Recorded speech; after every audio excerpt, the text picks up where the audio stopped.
Halo semua, kembali lagi bersama saya Calvin. Hari ini saya akan membahas khusus tentang apa saja masalah yang dihadapi oleh Manchester United ini. Yang aku nggak tahu ya, ini video bisa apakah 5 menit atau lebih. Kalau lebih dari 5 menit mungkin ini akan jadi video spesial yang ketiga. Jadi nanti kita lihat aja.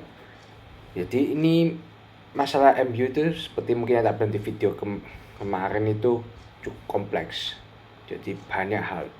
Jadi saya karena kompleks ini saya sampai lihat dari yang pasti ini bukan referensinya, bukan dari diri saya sendiri. Saya lihat pertandingannya, kemudian saya juga dengar pendapat dari para pundit sepak bola. Pundit itu maksudnya para ahli sepak bola di Indonesia gitu, yang biasanya analisa bola, kemudian juga dari pemain-pemain legenda seperti kalau kalian tahu ada namanya Gary Neville sama Jamie Carragher yang sekarang jadi pundit Sky Sport. Kemudian juga sempat dengar juga dari Roy Keane, ini juga legendanya MU, dan juga sempat dengar dari analis transfer dan juga beberapa ahli transfer dan apa itu aku juga lupa namanya sih. Aku juga dapat dari lain-lain media dan lain-lain. Ya ini saya harap juga bisa membantu, dan saya juga mau konfirmasi, saya sendiri pun bukan fans MU. Jadi ya saya kalau misalnya nanti ada yang belum lupa saya dapatkan atau mungkin ada yang ketinggalan yang tentang masalah apa yang dihadapi yang saya belum lupa mengungkapkan, mungkin kalian yang fans MU yang lebih tahu bisa kasih saran atau komen gitu. Oke, jadi kita masuk ke pembahasan Brentford lawan MU. Jadi Brentford ini ya sebenarnya bukan tim yang bagus-bagus amat. Ini kan musim lalu kan tim promosi dan ya di papan bawah, dan sebelum ini Leicester 2-2. Tapi ya Brentford kali ini pintar, mereka menerapkan strategi 5-3-2 dan garis pertahanan rendah itu yang sangat menyulitkan MU. Dan di babak pertama mereka bisa cetak 4 gol.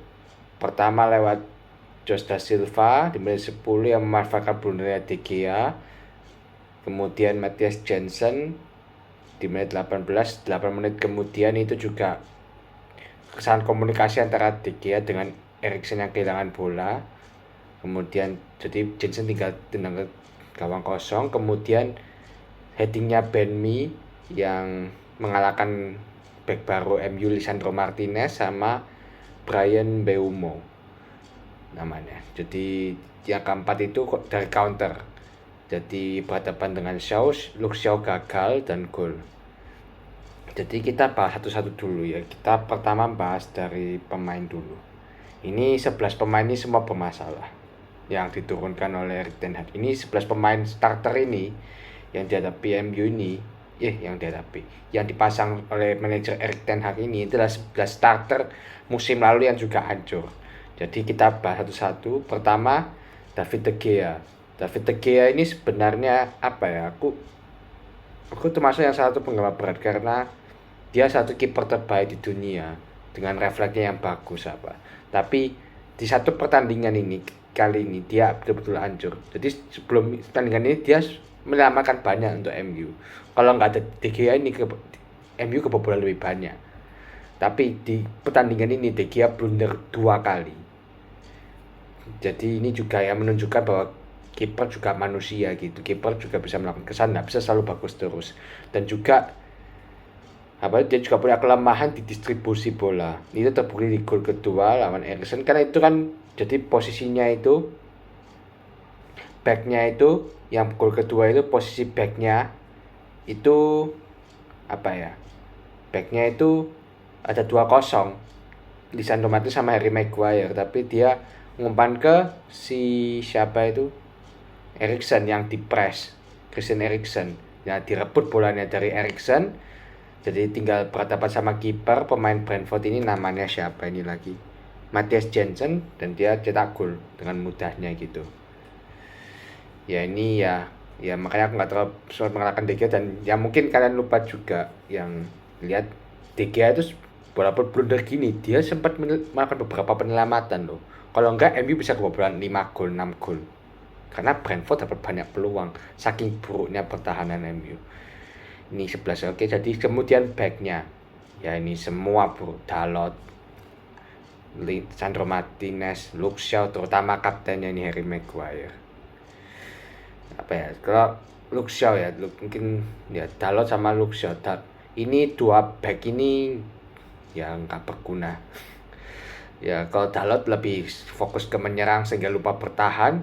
Luke Shaw itu kalah body, jadi di gol keempat itu counter, salah satunya Brentford bisa counter, jadi dari corner counter, kan itu kan tinggal dua, satu back siapa itu sama Luke Shaw, kalau nggak salah Dalot sama Luke Shaw. Luke Shaw-nya ini satu lawan Brentford gagal, jadi makanya Brentford tinggal hadapan sama kiper De Gea dan bisa gol itu. Kemudian Lisandro Martinez sebenarnya pemain baru ya, mungkin kurang fair kalau menjudge dia cuma dua pertandingan. Tapi dia yang pasti ada kelemahan, soalnya dia nggak terlalu tinggi, dia cuma kira 170-an cm. Jadi dia untuk duel udara kurang bagus. Terbukti di gol ketiga itu gol keempat ya, ketiga dari siapa ini, Ben Mee, itu gol ketiga itu dia kalah duel udara. Jadi ya ini juga dikenal oleh para pundit duel udara. Jadi ya mungkin untuk tinggi situ masih wajar, dan juga ya ini masih belum bagus. Nah yang ini back harusnya ya, apalagi dia kapten namanya Harry Maguire ini. Ada yang bilang ya bahwa Maguire kan gak seberapa buruk di pertandingan ini. Ya kalau secara skill ya kelihatannya emang dia gak seberapa buruk, soalnya dia gak makan kesan. Tapi saya lihat dia ini ya, apalagi sebagai kapten itu nggak ada yang menginspirasi, itu nggak ada. Dia itu cuma bermain untuk dirinya sendiri. Dia kan ini nggak buat banyak kesalahan, bukan berarti dia bagus. Di gol-gol itu dia nggak, gol-gol Brentford itu dia nggak kelihatan. Maguire itu kayak nggak berkontribusi apa-apa. Jadi ya, pertama gol keempat dia kan di depan, jadi lupa turun. Kan harusnya dia bantu back, jadi dia nggak ada, hilang. Itu ya bisa dibilang cukup buruk. Dan juga aku tapi lebih concern ke Maguire itu leadership. Kita lihat kapten sebelumnya MU, ada Roy Keane, ada Gary Neville, ada Nemanja Vidic. Bayangin dari tiga ini pas zamannya Sir Alex dulu, sekarang Harry Maguire. Harry Maguire ini CV-nya ya, dan sebelum ke MU itu parah. Jadi dia kalau nggak salah sudah 4 kali 5 kali degradasi. Bayangin pemain yang kayak gini memimpin MU yang satu klub terbaik di dunia. Ya gimana coba? Ya, aku juga bingung kenapa Wong Iki masih jadi kapten gitu. Bahkan mungkin bukan aku aja yang bingung, mungkin banyak fans MU juga bingung. Soalnya aku nggak pernah lihat dia, aku sudah lihat dia selama 2 tahun jadi kapten, sangat gak layak. 2,5 tahun. Ya ini kapten juga ya egois. Jadi tiap kali dia interview dia memang mengakui kalau timnya bermain buruk, tapi dia nggak pernah mengakui kalau dirinya juga bermain buruk. Dan jarang banget dia bisa bilang, oh ya tim kita bermain buruk, kita akan lebih baik di selanjutnya. Sampai gitu terus juga dikritik sama Roy Keane, dibilang kapten macam apa ini, gak ada personalitas. Tiap kali interview ngomong gitu terus. Toh akhirnya juga dia nggak improve juga, timnya juga nggak improve. Jadi ya buat apa dia ngomong gitu terus, gitu sih. Jadi dia ini juga Maguire juga harus reflect. Dan kalau bisa ya nggak tahu ya, mungkin pelatih RTL kalau bisa cabut tongkat kaptennya. Karena aku percaya, kalau aku ya percaya Maguire ini bisa lebih bagus tanpa kapten, karena bebannya itu berkurang gitu, tekanannya. Oke, itu backnya. Kemudian tengah Fred. Nah ini Fred ini mungkin cuma bagus di nendang ya, soalnya aku lihat dia pas jadi gelandang itu ya nggak kelihatan. Dia kan gelandang ini kan tugasnya di penghubung antara back sama penyerang toh, tapi dia tuh nggak kelihatan. Dia betul-betul kayak dimatikan sama Brentford. Dan Christian Eriksen kan juga, dia kan jadi defensive midfielder. Dia tuh harusnya attacking midfielder, tapi dia jadi defensive midfielder ya. Berapa kali kehilangan bola, jadi kurang bagus juga. Kemudian 3 attacking midfielder, yaitu Marcus Rashford, Bruno Fernandes, dan Jadon Sancho. Kita mulai dari mana dulu ya? Mungkin Marcus Rashford dulu ya. Rashford ini pemain akademi MU, sudah lama membela MU tapi masih egois. Padahal usianya sudah cukup veteran juga, kalau nggak salah 25 tahun. Dan juga dia itu ya egois dan juga buang banyak peluang. Itu yang kurang dari Rashford. Dan dia dapat kartu kuning lagi sama kayak Maguire dan Bruno Fernandes. Jadi ya ini Rashford ini harus cadangan juga, jangan terlalu egois. Sama kayak Jadon Sancho juga sekalian aja. Jadon Sancho ini juga egois. Jadon Sancho ini apa ya? Atau mungkin dia mau menunjukkan diri pemain terhebat, padahal dia juga nggak hebat juga. Kalau nggak salah, Rashford sama Sancho ini sudah lama nggak cetak gol. Aku lupa kapan terkali mereka cetak gol, aku lupa juga. Sancho ya juga kok. Jadi pemain Sancho ini jadi dibeli 90 juta sama MU, aku juga bingung. Aku lihat performanya ya nggak, sudah 90 juta, kemahalan. Sangat kemahalan gitu. Kemudian nggak kelihatan juga di pertandingan ini. Kemudian Bruno Fernandes ini beberapa musim lalu itu jadi pemain pentingnya MU. Jadi betul-betul MU ini pegang sama Bruno Fernandes. Dia bermain sebagai playmaker.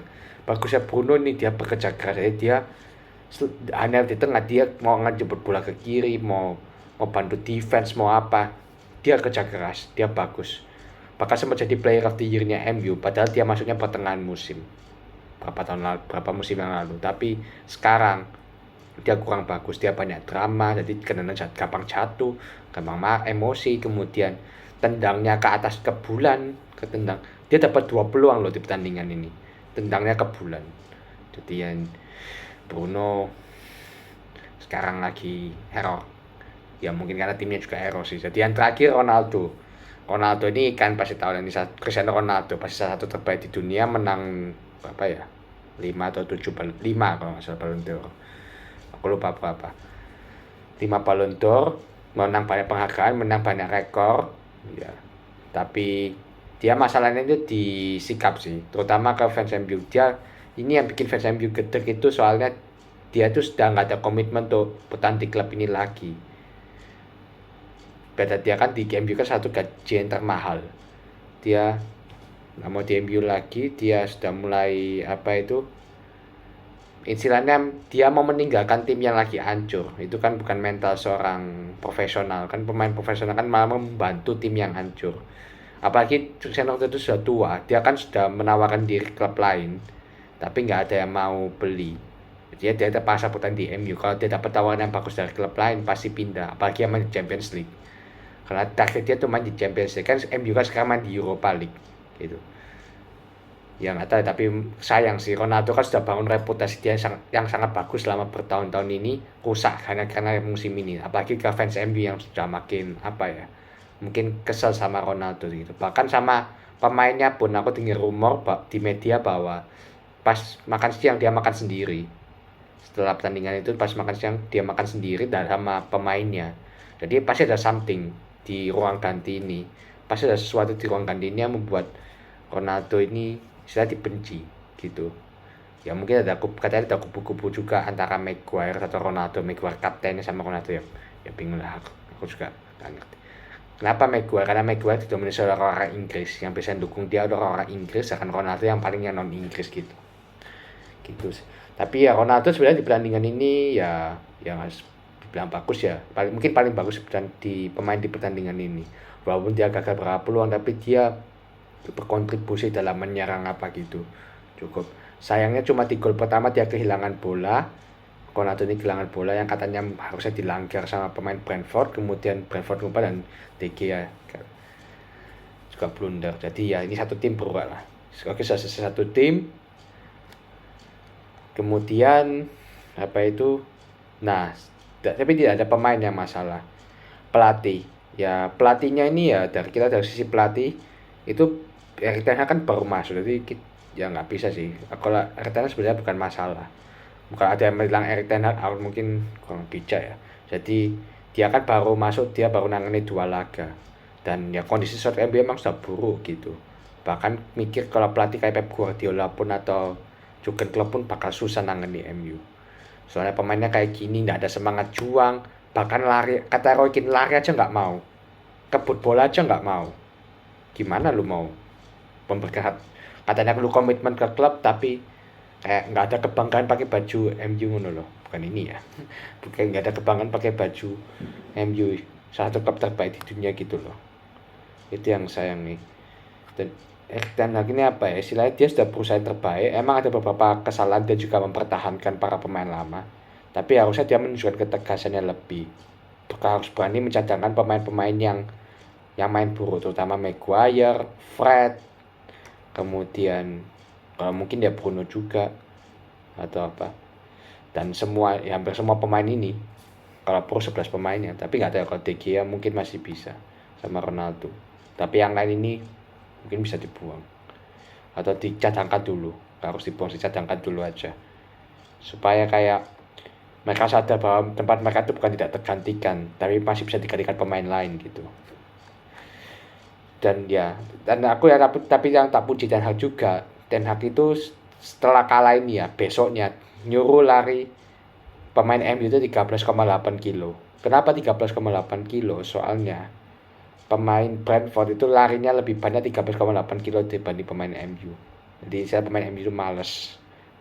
Oke. Males, akhirnya sama RTL besok disuruh. Kan besoknya sebenarnya kan tuh hari libur buat mereka, tapi RTL bilang enggak, latihan. Hukuman ini, anggapannya hukuman bagi pemain MU. Gitu. Kemudian ya pelatih seharusnya, kalau menurutku pelatih nggak bisa disalahkan, dan ini baru 2 pertandingan jadi kurang fair menilai sekarang ya. Dan juga kenapa, karena RTL tidak dapat pemain yang diinginkan. Yang dapat mungkin cuma Martinez, Malaysia, sama siapa lagi ya, Eriksen ya mungkin itu. Tapi sebenarnya RTL masih butuh pemain lagi kayak Frankie de Jong dari Barcelona, kemudian Anthony dari Ajax, habis itu dan lain-lain. Ya pemain-pemain berkualitas lagi. Ini masalah tim ini masih sangat kurang. Ya, gitu sih. Dan tapi yang masalah utamanya nih di manajemen. Manajemennya MU itu ya, manajemen MU itu namanya Glazers by the way. Glazer ini sudah sangat lama, Glazer family ya, sangat lama mengambil klub MU, dan kalau nggak salah dari tahun 2005 atau berapa, sudah 10 tahunan lebih lah. Tapi mereka istilahnya menghancurkan klub ini karena lebih mikirin duit dibanding mikirin ini. Loh, tapi kan mereka spend duit terus tiap tahun 1 miliar, iya. Tapi aku yang dengar ini Gary Neville yang ngomong ya, itu uangnya itu bukan dari kantongnya Glazer sendiri. Jadi uangnya itu didapat dari revenue klubnya. Revenue itu kayak pemasukan klub dari merchandise, kayak dari tiket, kayak dari yang lain-lain. Pemasukan, kemudian juga dari penjualan pemain, dari apa. Jadi itu bukan uangnya Glazer sendiri, itu dari uangnya itu, atau pinjaman kayak atau apa. Jadi ya Glazers ini parah banget. Istilahnya mereka nggak mau rugi, tapi juga nggak mau bangun klub ini. Kan kalau nggak mau rugi kan itu wajar, semua kan nggak pengen rugi. Cuma kan caranya gimana, kan caranya yang meningkatkan klub ini dengan berinvestasi, istilahnya membeli pemain-pemain bagus atau apa. Masalahnya MU sebelum ini sudah beli banyak pemain bagus dari ya bukan bagus sih, ya kemahalan lah. Contohnya aja Fred dibeli 60 juta, Jadon Sancho 90 juta, Maguire 80 juta, kemudian siapa lagi ini, Wan Bissaka 50 juta, Varane 40, Varane tapi masih mending lah. Ya itu loh, Donny van de Beek 40 juta kalau nggak salah, itu juga kemahalan. Jadi banyak pemain kemahalan, mereka mikir mau menghemat gitu, mau menghemat pengeluaran, makanya kan pemain-pemain buruk ini belum dijual. Soalnya kan kalau dijual kan harganya pasti turun. Nah itu yang Glazer nama kan repot. Kalau sudah performa gini gak dijual, ya tambah buruk, makan gaji buta istilahnya, kan tambah rugi gitu. Jadi Glazers juga salah, makanya di demo sama fans MU, Glazers out wajar. Bahkan katanya nanti pas Liverpool mau kosongkan stadion, ya apa ya, ini juga tamparan bagi Glazers. Kadang-kadang Glazers akhir ini bilang mau datangkan Casemiro, aku nggak yakin sih. Kenapa? Karena Casemiro itu pilar utama Real Madrid, satu gelandang andalan Real Madrid, pasti nggak dilepas murah. Dan bayangin, Real Madrid itu main di Champions League, MU nggak main di Champions League. Casemironya kalau kecuali kalau Casemironya pingin kejar duit ya mungkin mau ke MU, tapi kalau dia nggak ngejar duit nggak bakal ke MU apalagi Oh ya, by the way, sudah tadi manajemen apa gitu yang saya cerita. MU setelah kekalahan ini, MU berada di ranking 20. 20 loh. Dari 20 tim, ranking 20. Saking parahnya apa tim ini sampai ranking 20. Parah banget ini tim, serius. Walaupun cuma 2 laga ya, masih ada kesempatan, tapi ini awal sangat buruk. Apalagi Brentford tuh tim promosi kalah 4-0. Terus itu something sampai pas aku lihat apa itu di Sky Sport ya, sampai Gary Neville itu sampai betul-betul, kan biasanya kan dia kan tenang ngomong, ini agak kayak sedih gitu, kayak dia stres mungkin apa yang jadi dengan klubku ini, sedih betul sampai kayak gini. Bahkan ya, oh ya satu lagi aku hampir lupa, transfer polisinya juga itu salah satu yang itu, polisi itu kayak kebijakan transfernya itu yang masalah. Ketika MU kan gagal sampai sekarang masih gagal ambil Frenkie de Jong atau apa yang tiers, yang pemainnya bagus-bagus. Jadi sekarang pemain yang diincar itu Adrian Rabiot, buangan Juventus. Kemudian Marco Arnautovic, yang ya pemain Stoke City, pemain ya tengah-tengah lah, nggak bagus-bagus amat. Mainnya juga di Bologna, itu tim papan bawah kalau nggak salah, papan bawahnya Italia. Jadi apa bagusnya, itu bukan di tim papan atas Italia juga. Dan juga sudah tua 33 tahun, apa emang harap dia berkembang, karena juga kan dua-duanya itu pemain veteran. Rabiot itu kalau nggak salah sudah 28 tahun, Arnautovic 33 tahun.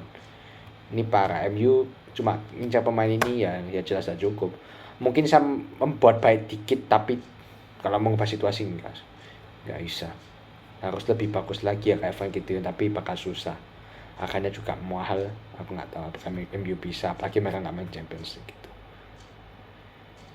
Apalagi ya banyak sini event kompleks. Masalah MU ini betul-betul kompleks. Mungkin aja ada yang belum saya ceritakan di sini. Tapi ya ini sudah 22 menit ya, akhirnya jadi spesial lagi yang ketiga. Ya, terima kasih mau dengar kerjaan saya tentang masalah MU selama ini. Kalau ada revisi atau apa ya silakan komentar, silakan kasih saran, tidak apa-apa. Karena saya bukan fans MU, mungkin kalian yang fans MU lebih tahu masalah apa yang dihadapi MU ini. Oke, terima kasih sudah mendengarkan.